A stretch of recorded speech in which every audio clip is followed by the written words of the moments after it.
ప్రతి క్రీడ జరిపే సమయంలో పురుషుడు మధ్యలో తన అందంతో స్త్రీ యోనిపై కొట్టడం, రాపిడి చేయడం లాంటివి చేస్తే స్త్రీ చాలా సంతోషపడుతుంది.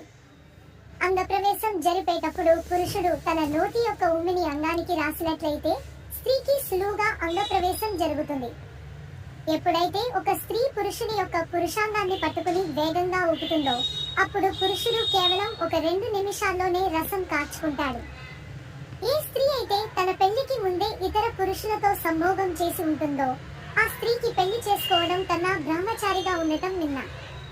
ఏ స్త్రీ అయితే తన స్తనాల మధ్యలో పురుషుని అంగాన్ని పెట్టుకుని పురుషునికి పూర్తి సుఖాన్ని ఇస్తుందో ఆ స్త్రీ పురుషుని కామ వాంఛలన్నీ తీరుస్తుంది. పురుషాంగాన్ని యోనిలో పెట్టగానే ఇంకా ఏం చేయాలని కోరుకుంటుంది. తమ రొమ్ములను ఓర్తాలని, పెదాలపై ముద్దులు పెట్టాలని, యోనిని చేతితో తాకాలని కోరుకుంటారు. పురుషాంగం మొత్తం లోపలికి పోవడానికి